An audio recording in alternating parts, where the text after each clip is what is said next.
Oh, hey. Hi, my name is Brian Wesley Johnson, and welcome to another beautiful Soulivity weekend.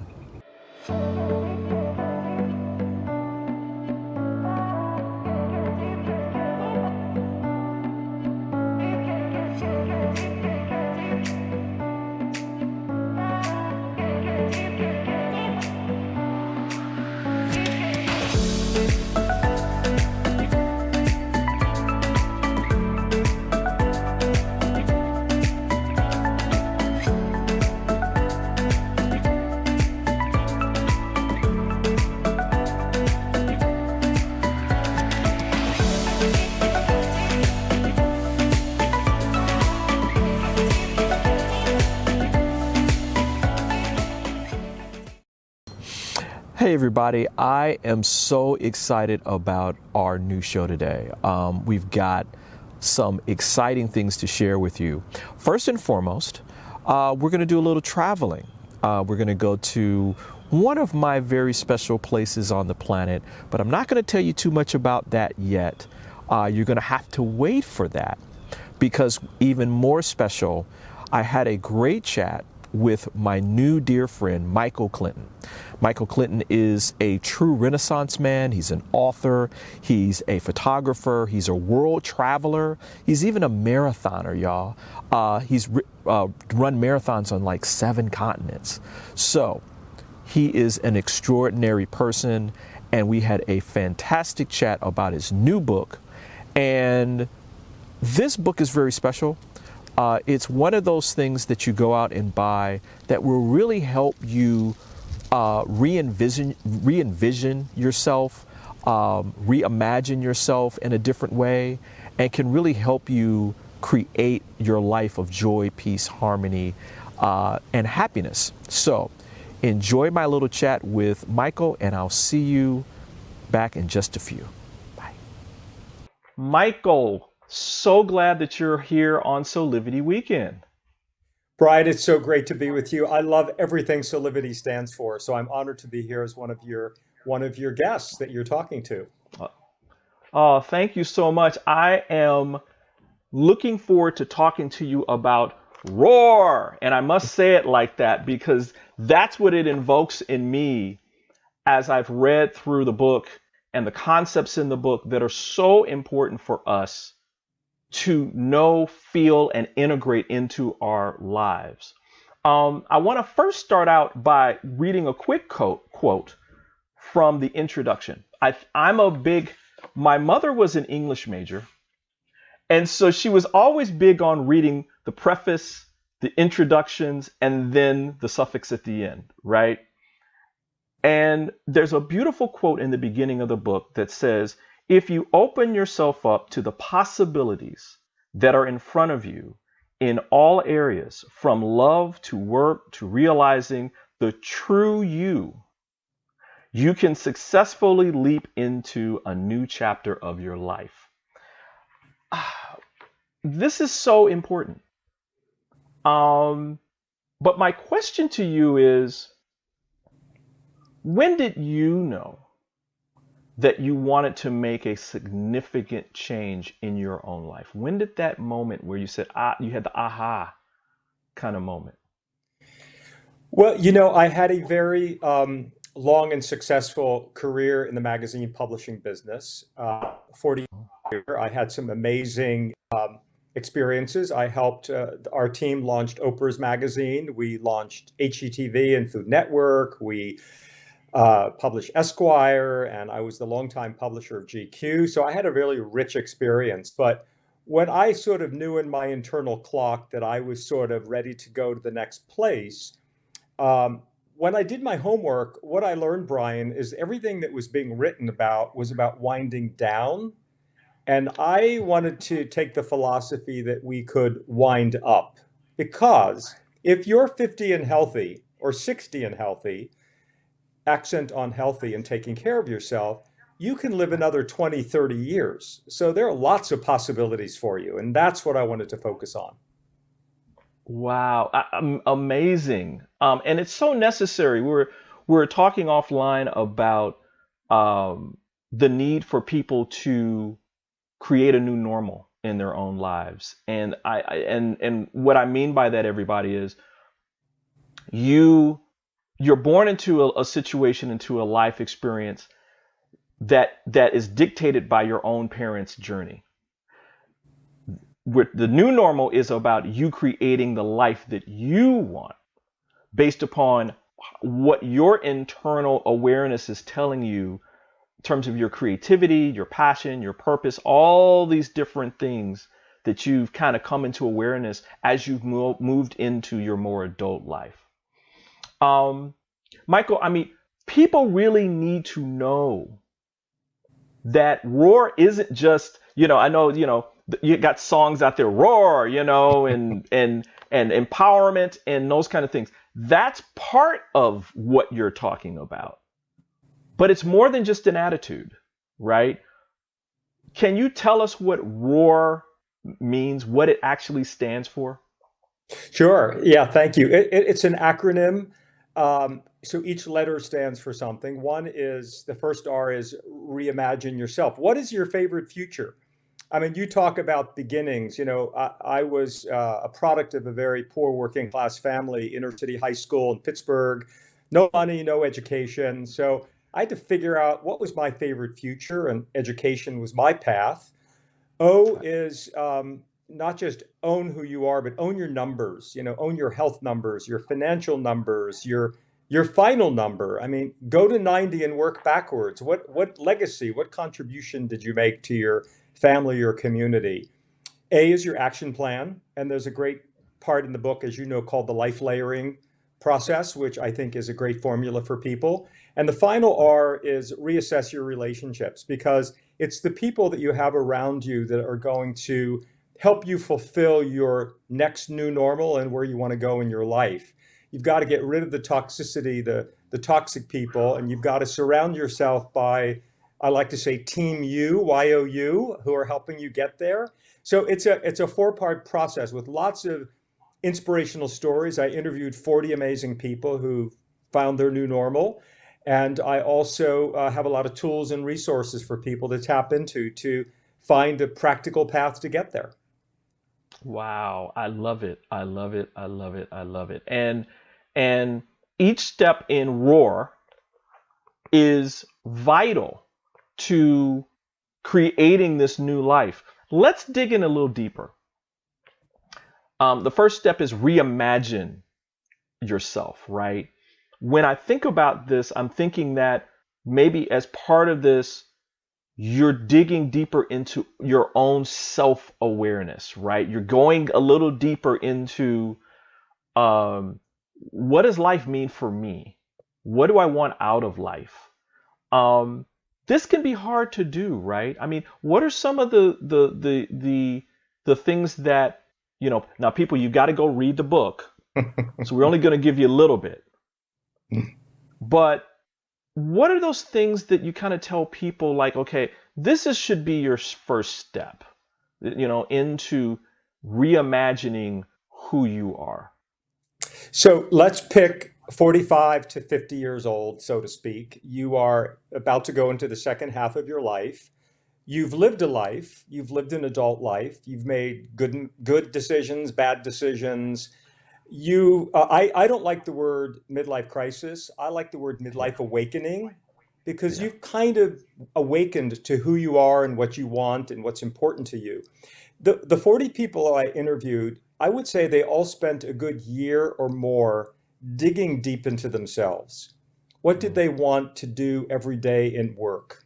What did they want to do every day in relationships? And by the way, this was a mix of people. Some of them were only high school graduates, some of them were college graduates. So it was a real mix of people that are in the book. So there's something for everyone. What really matters is assessing where you are right now and what your dreams and your visions are moving forward. Because now, with being healthy and living longer, you have the opportunity to have a whole new second life that may be, making those decisions sometimes is hard, to leave a relationship or leave a job or move to another place, but you have a long life ahead of you. So you can don't think you're stuck. Put in the time and put in the vision to think that through. Well, one of the things I like to do, Brian, is I keep a yearly Mm. journal and I write down all the things that I'm hoping to accomplish that year, and I Wow. check on it once a Wow. month, the beginning of the month. And if I'm not doing something, who am I going to blame? I have to blame myself, right? So, so create a vision board, create a vision diary, really think about what it is you want to do, and then start to develop the practical steps to get there. And there are a lot of great examples in the book of people who've done that. Wow. I love it. And coming up, So I had built a lot of my action plans prior to stepping into this next phase of my life. so stay tuned for more Soulivity Weekend.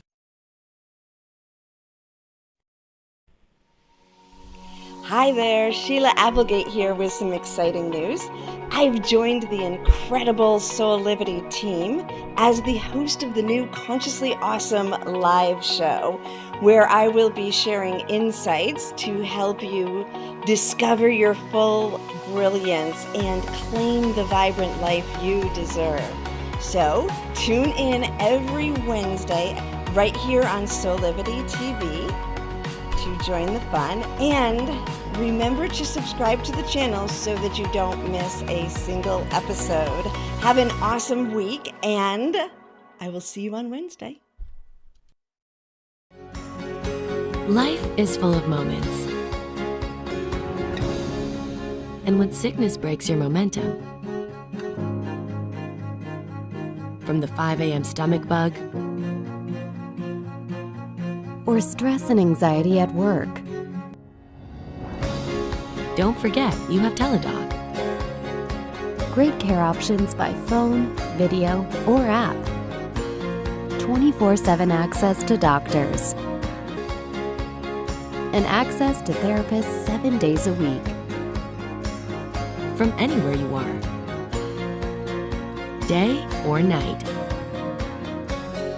Whatever it is, we're always ready to help.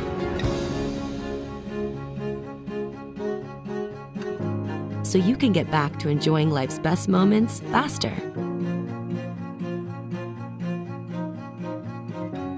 Life is good. Enjoy it well. Visit a doctor today without even leaving your home. For as little as $19.95 per month for a family plan, you get access to board-certified physicians as often as you need it.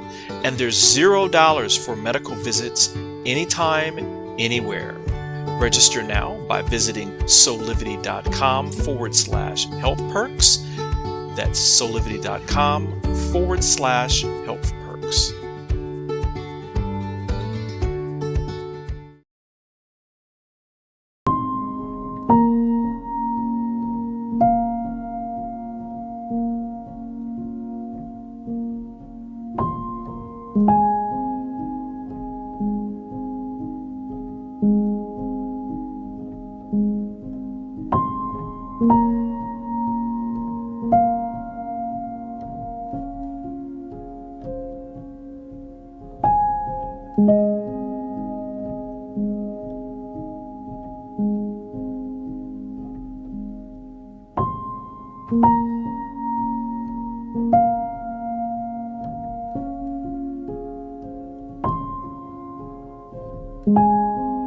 You can find all the Satanic products at our Go shop on Soulivity at go.soulivity.com now.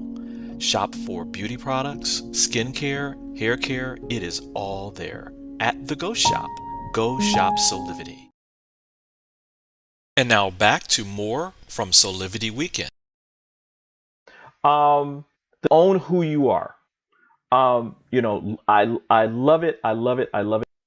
Tell us how we can deepen our connection with what's true about ourselves. I know you go into very in-depth here. These are these high-level concepts, right? That I think are like just the beginnings and the pieces of how people can move and shift. So what is that for you? I mean, how did you go through this part of your connection?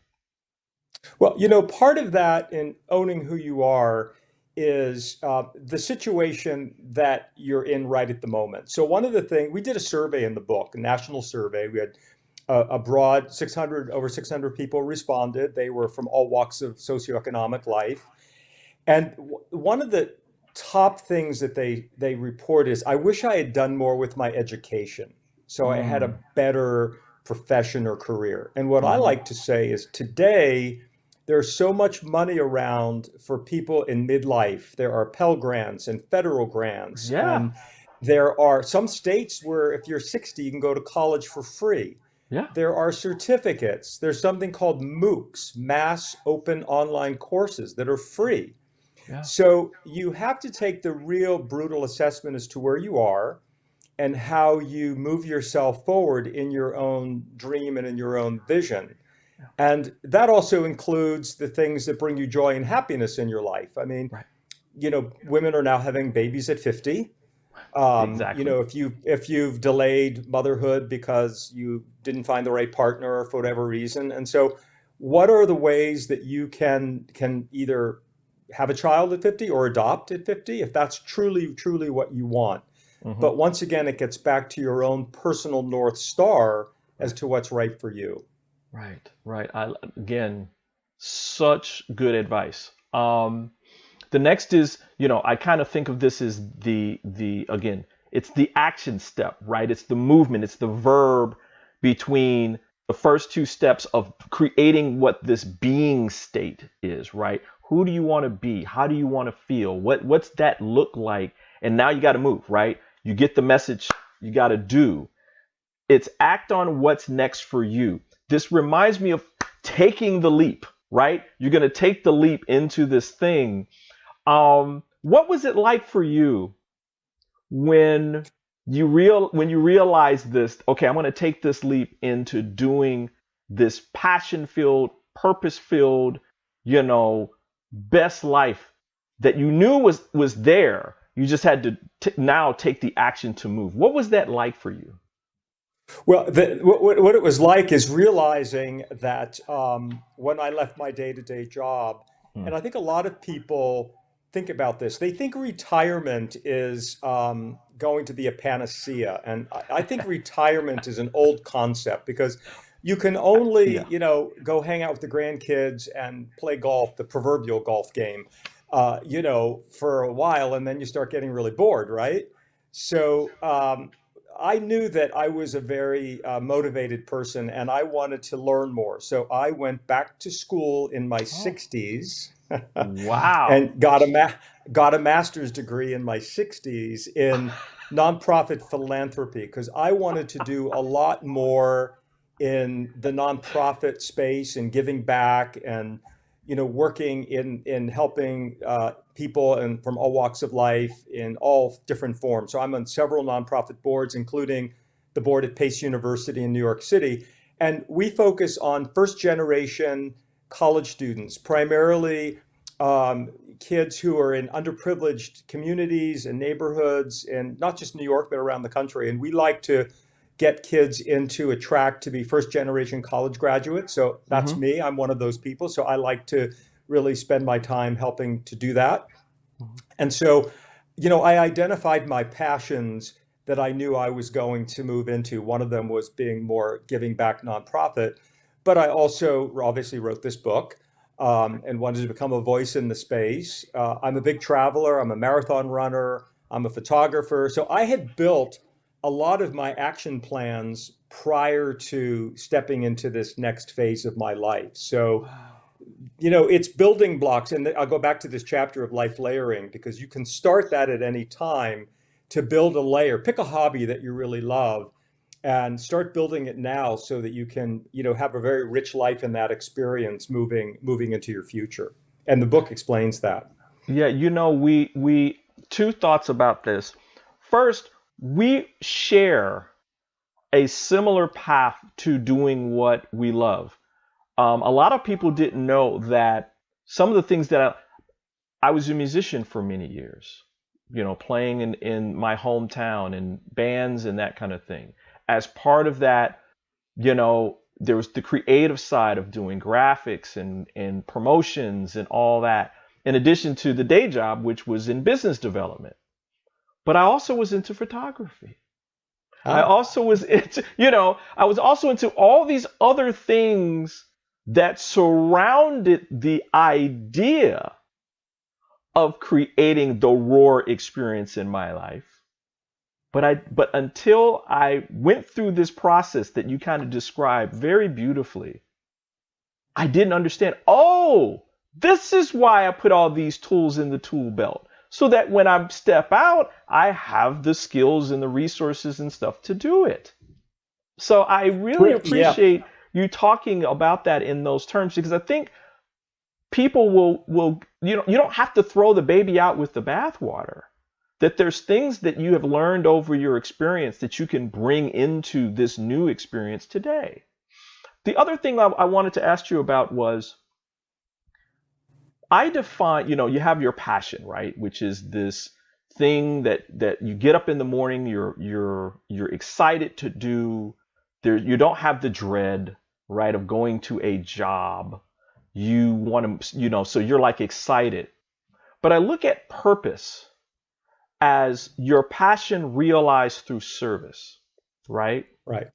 Because I really feel as though your purpose is actualizing the physical realm of the purpose in action to help other people. And so I thought it was very interesting that as part of your journey, that the service part of there was very important to you. Can you just speak a little bit about that? Sure. Before I do, I want to say how brilliantly you articulated the previous sentiment, because I think that example of the tools in the tool belt was really well put and understandable for people, because we all have interests and passions and creativity that we can tap into, and those can be lifelong pursuits. And it doesn't matter what anybody else thinks about it. It's fulfilling to us individually, right? No. I think on the service front, it was always part of our family ethos. So, from a very young age, I was always engaged in some form of community service that was important to me. And so I sort of carried that through into my adult life, always being engaged with boards. I was the chairman of the Volunteers of America New York chapter, which is one of the largest provider of services to homeless people in New York City. And, which is a big issue in the country, not just in our city. And so many things that, the homeless are oftentimes maligned in ways that are unfair, because there are, mental concerns or drug addiction, and getting people on a path is important. And so our service was doing that. I was also on the board of the Starlight Foundation, which is like Make-A-Wish, granting wishes to kids, who have illness. So it was always just a part of my DNA, and I've always felt that as human beings, it is required of us to give service to our community, broadly defined, in whatever form it can be. Whether it is volunteering in a soup kitchen, or whether it is funding a foundation, whatever your capacity is, it's beholden on us to all give back. And I think that's such an important part of who we are. And there's some great stories in the book about people who really have done it in all kinds of unique and different forms. Wow. Yeah. Thank you. Yeah. I mean, I really believe that part, when we're talking about actualizing ourselves in service, grounds us in that what we're doing really, really matters. It matters. It matters to my own life, and it matters to the people who I'm affecting through my actions, right? This sense of community, right? Right. And coming up, reassess your relationships. Woo! It's a big one. Yeah, it's a big It's a big one.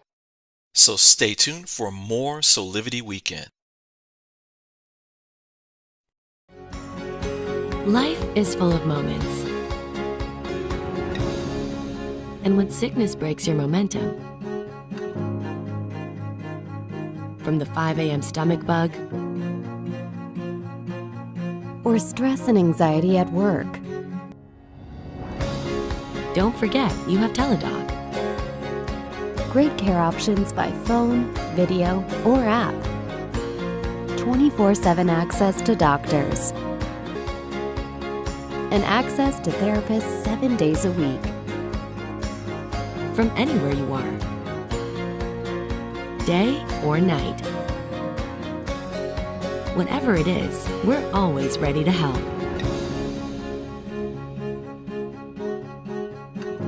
So you can get back to enjoying life's best moments faster. Life is good. Enjoy it well. Visit a doctor today without even leaving your home.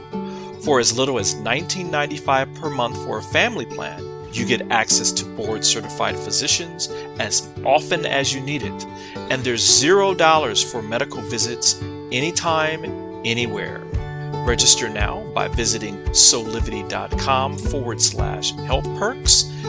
That's soulivity.com/health perks.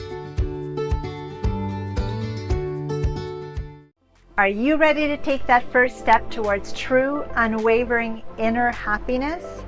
Are you like thousands of people who have everything they need, not want, but need, and still can't seem to find happiness and fulfillment in their lives? If so, the Steps to Happiness show is for you. On my show, you will learn about the principles and practices that lead to true inner happiness. Because guess what? It isn't found in our external environment, but within ourselves instead.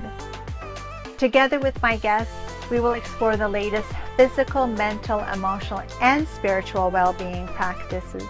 And together, we'll advise you on the actionable steps you can take towards a happier, more fulfilled, authentic life. So I invite you to join me each week on Soulivity TV on the Steps to Happiness show with me, Teresa Greco.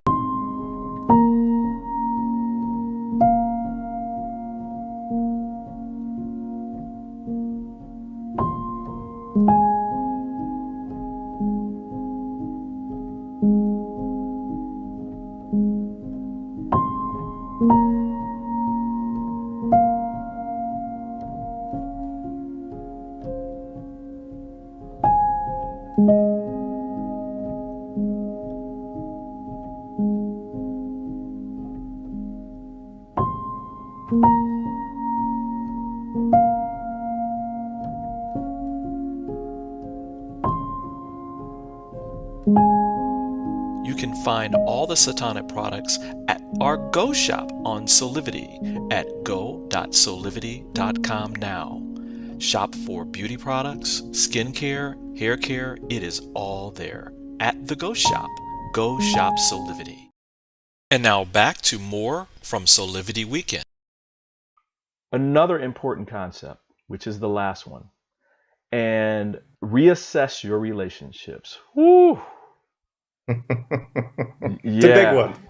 Yeah, it's a big one. It's a big one. You know, I when I read this concept in the book, immediately I thought about this is all about the tribe that you keep, right? The people who are in your circle, you know, are if you have people who at that time in their lives are limiting, they have limited beliefs, they're in lack, that is not helpful. That is not helpful. Right. So you got to think about, you love them, but it's not helpful to your own journey. Talk a little bit about that from your own experience. You don't have to give names.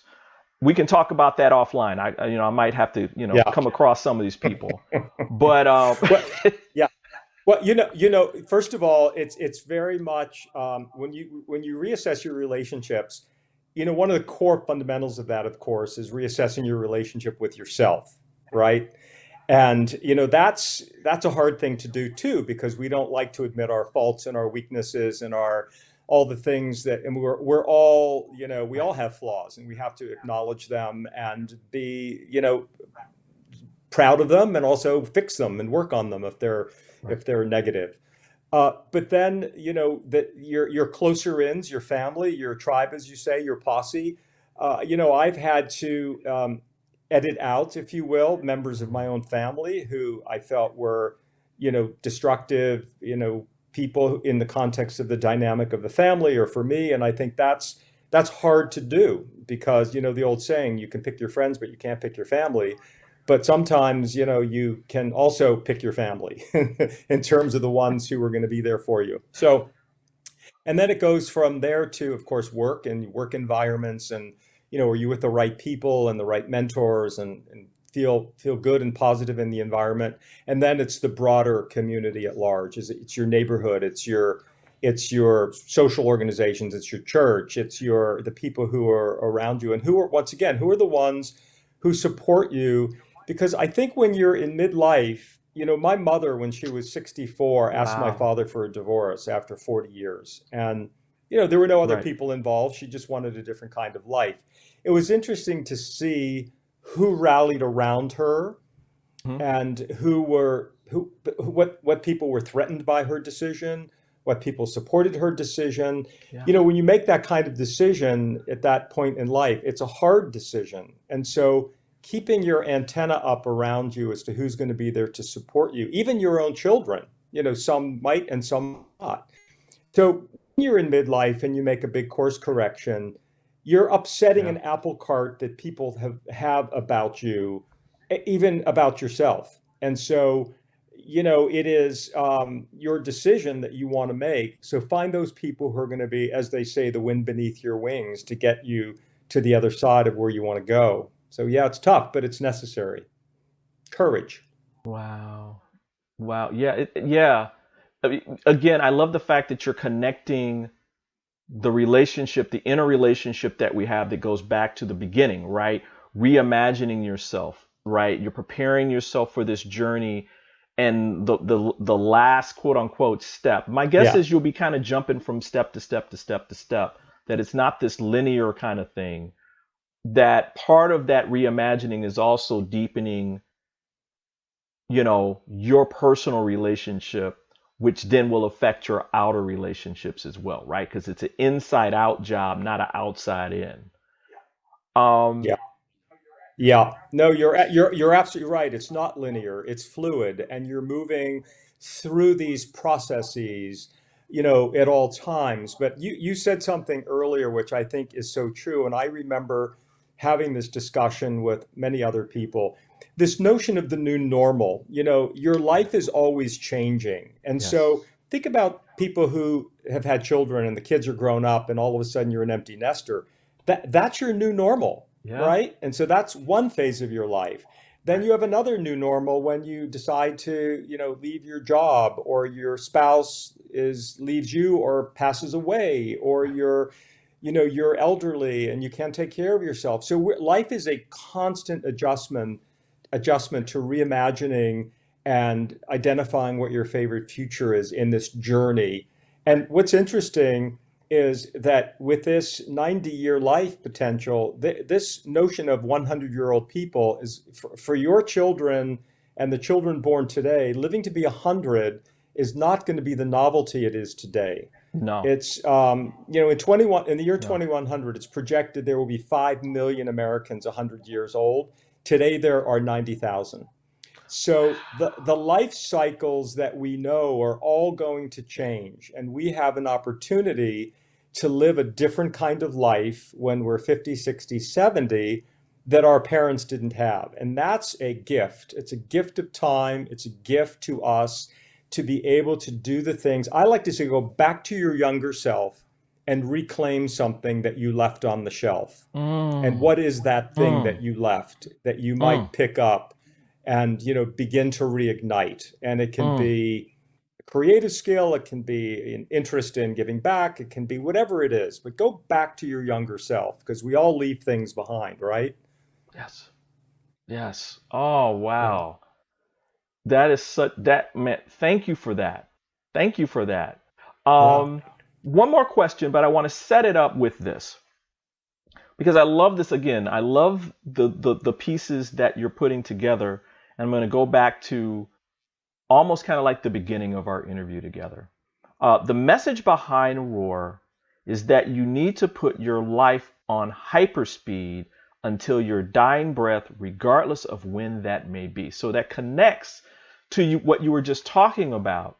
And my question to you is, in addition to buying this book, because I want everybody to go out and get this today, please. Thank you.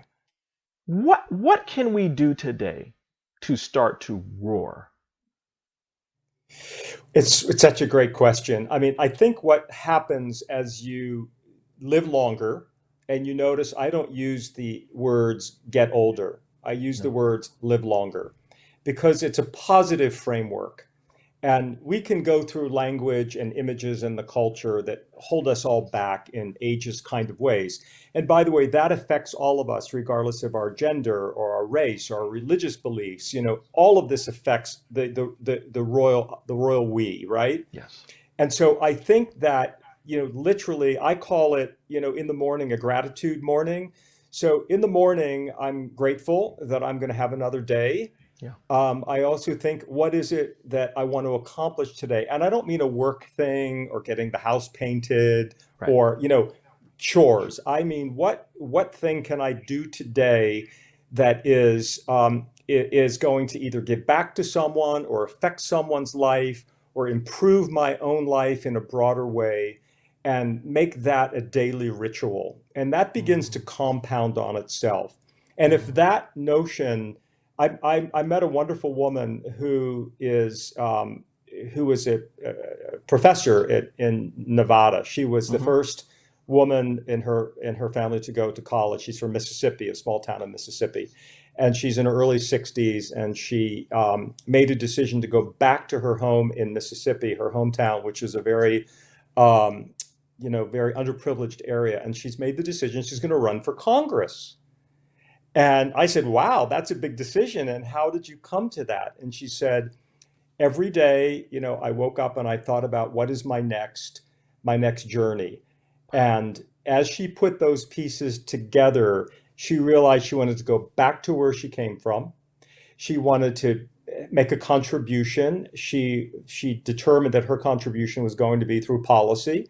And she decided that she was going to run for office. And she hasn't ignited her campaign yet. But I think when you go through that daily process, you decide what it is you want: work, lifestyle, relationship. And so that's how you can roar. You can start with a small R, and then it becomes a big capital R to move yourself forward. Wow. Thank you for that. Michael, thank you for being with us. Oh man, would you come back and talk to us sometime? Anytime. Sure thing. Oh, I man, loved it. Thank it was a great conversation. The book is Roar Into your second half of your life before it's too late, with Michael Clinton. There you go. Thank you again, man. And Thanks, Brian. We'll be right back with more Soulivity Weekend. Have you ever asked the question, if I was to be anything, what would I be? Regardless of money, regardless of status, beyond popularity and fame, living your passion, feeling your life has purpose. Soulivity is a space to nurture that which lives in all of us. A place where work can become play, and doing what we love creates the dreams of a lifetime.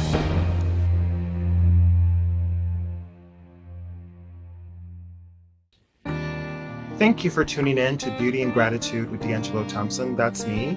We're going to focus on beauty from the inside out, and gratitude being the cornerstone of your life. I will have amazing guests from all walks of life, from wellness experts to beauty, tech, fashion, you name it, they will be here.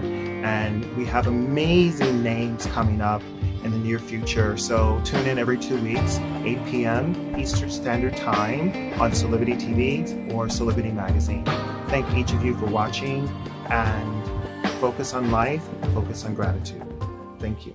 Soulivity Magazine and Beyond Words Publishing want to remind you about the importance of continuing to follow public health guidelines to protect yourself, your loved ones, and your community. Please continue to wear a mask, wash your hands, and watch your distance.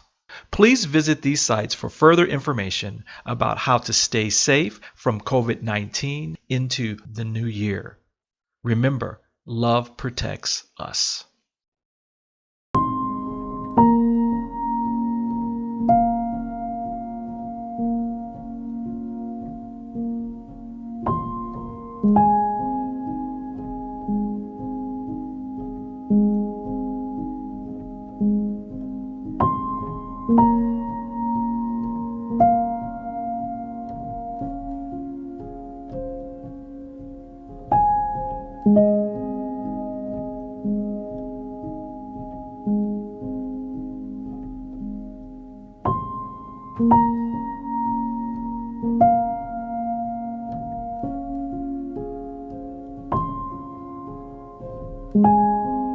You can find all the Satana products at our Go shop on Soulivity at go.soulivity.com now. Shop for beauty products, skincare, hair care. It is all there at the Go shop. Go shop Soulivity. And now back to more from Soulivity Weekend. Hey, and welcome back to Soulivity Weekend. One of my favorite things to do on the planet is to travel. I mean, people who know me know that I get electric in airports. So I love going to see places and visiting new cultures. And so I wanted to show you a special place of mine. So enjoy.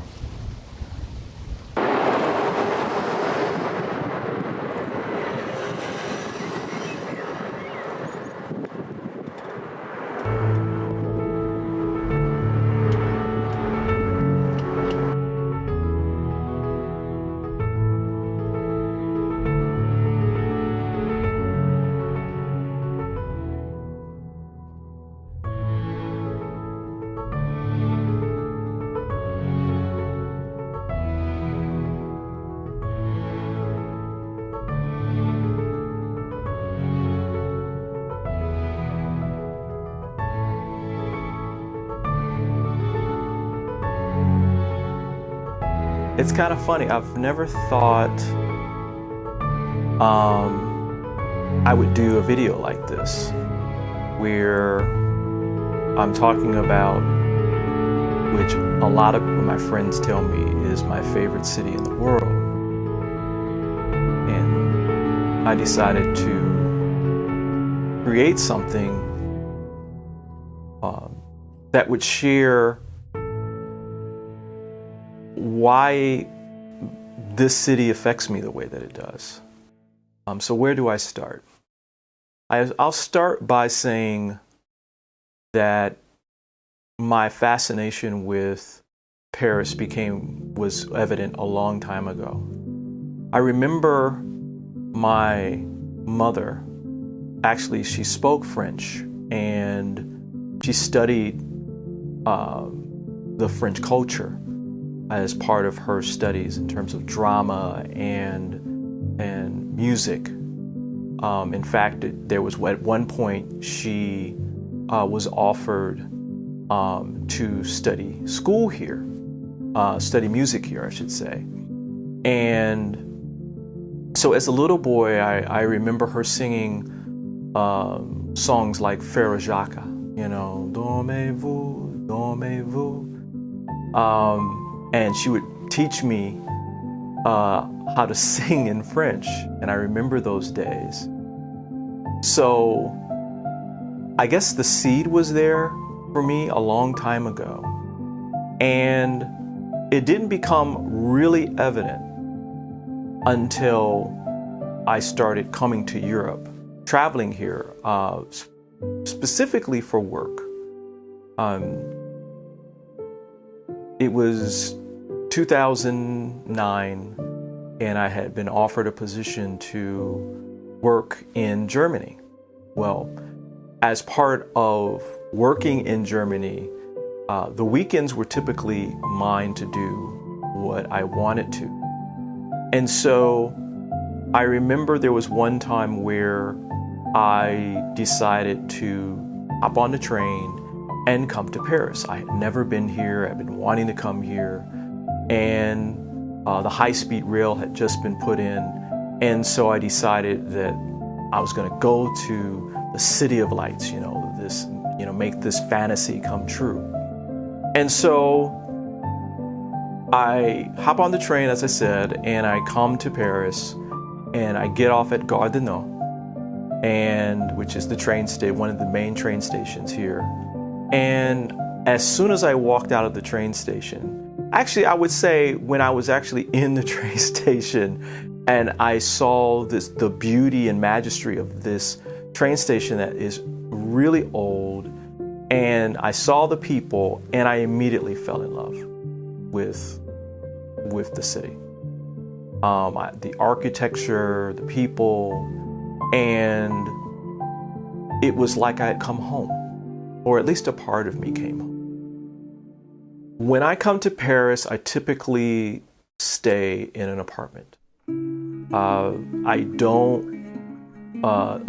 hotels here are fabulous and that kind of thing, but I find myself not enjoying the city as much because you're not living in the culture. You're not living amongst the natives. So you really don't get the total experience of the city itself. Well, one of the things I love to do is just walk. Just walk. And, I say to other people, when you come to Paris, outside of doing the normal things, going to Soulivity and, Les Eiffel, and those kinds of things, just meander, just walk. Spend a day walking. Don't even take the metro, though you should take the metro if you're in Paris. Just walk, and you undoubtedly will come across something that is magnificent or unusual or calming or peaceful. There's tons of little parks that are spread out within the city, and you can just pick one. You can sit down. You can grab some Dupont or Le Fromage and just enjoy life. That's what a lot of Parisians do. They really enjoy life by just creating a work-life kind of balance where they're always at peace. Now, don't get me wrong. There's things that are happening here, and people do protest, and they're very progressive when it comes to that. And people,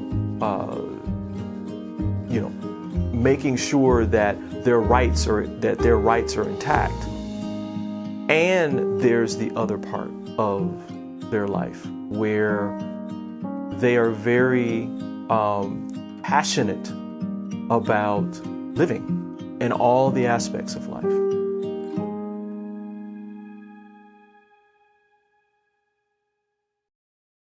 Stay tuned for more Soulivity Weekend. Soulivity Magazine and Beyond Words Publishing want to remind you about the importance of continuing to follow public health guidelines to protect yourself, your loved ones, and your community. Please continue to wear a mask, wash your hands, and watch your distance. Please visit these sites for further information about how to stay safe from COVID-19 into the new year. Remember, love protects us. We work so hard sometimes. Isn't it time for a break? Take a walk or enjoy nature or maybe a leap or a ride or even a dip. Spending time with a friend or some time alone. Whatever it is, always spend time growing and learning with a Soulivity weekend. Every Saturday at 10 a.m. Eastern, right here on Soulivity TV.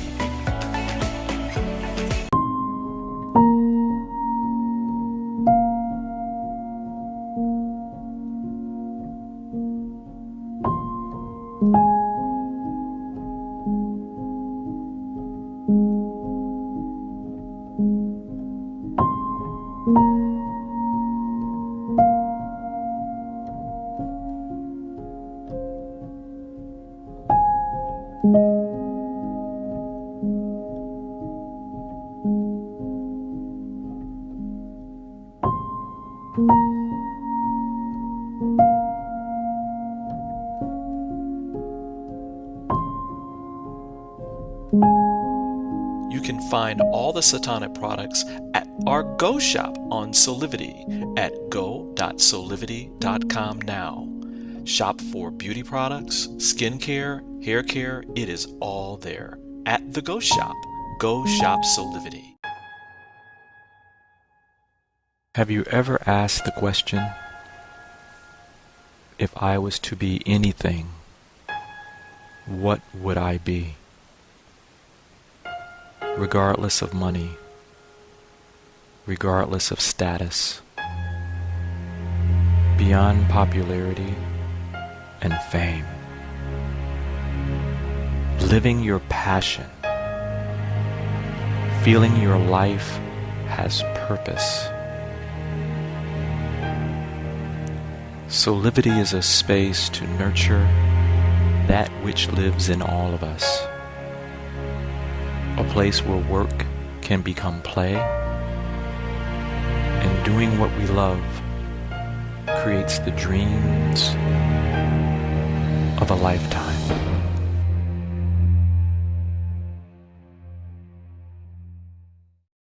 And now back to more from Soulivity Weekend. One of my favorite things to do is to, as I'm walking, because that's probably my favorite thing to do, is just to walk the city, is to spend time around the bridges. Paris is known as the City of Light because of the many churches that are here that are from the Gothic design that have all these windows, but it's also known as a city of bridges. I believe there's over 20-something bridges, or even more than that, within the city, in all shapes and varieties. There's some over the canal, there's some over the Seine, and so spending time just walking and you know, one of my favorite movies is Sabrina. And of course there was a remake with Harrison Ford. And the female character, Sabrina Fair, talks to Harrison about, you know, you pick a bridge, you take out your journal, and you write and you talk to the river. And I agree with her when she says, whatever you talk about to the river is between you and the river. Good advice. I don't know, you know, specifically why this city affects me the way that it does. Maybe there was a past life where I was a Parisian or something, but whenever I come here, I feel very, very comfortable. And I immediately kind of fall into the rhythm and the heartbeat of the city.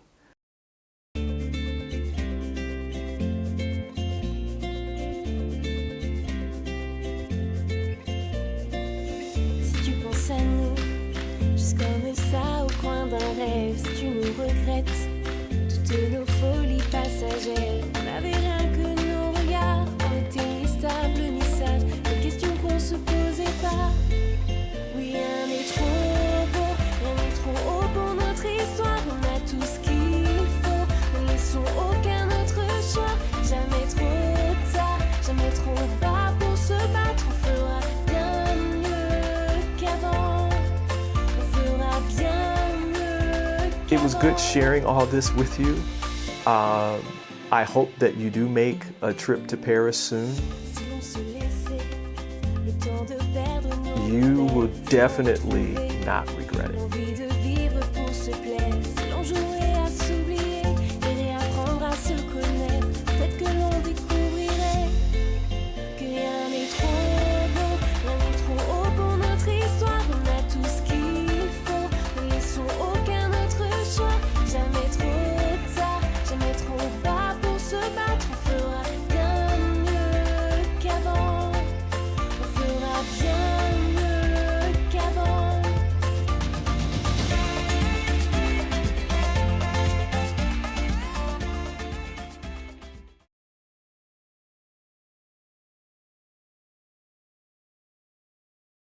We work so hard sometimes. Isn't it time for a break? Take a walk or enjoy nature, or maybe a leap or a ride, or even a dip. Spending time with a friend, or some time alone. Whatever it is, always spend time growing and learning with a Soulivity weekend. Every Saturday at 10 a.m. Eastern, right here on Soulivity TV.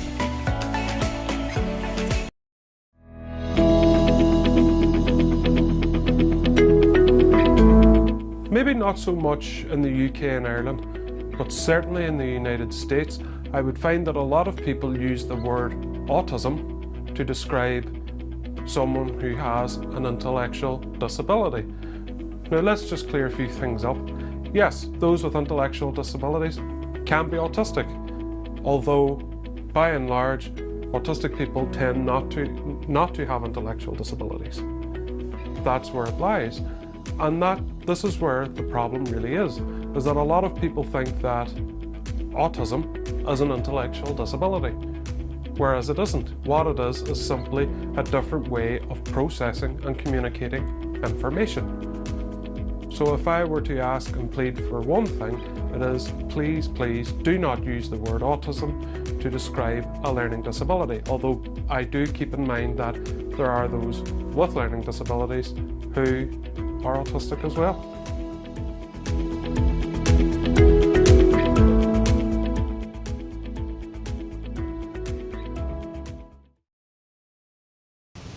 Well, I hope you enjoyed our show for today on Soulivity Weekend. Stay tuned for even more incredible things in the future. And until next time, this is Brian Wesley Johnson saying thank you, and I'll see you later. Bye.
Follow us on social media for giveaways, events, and a whole lot more.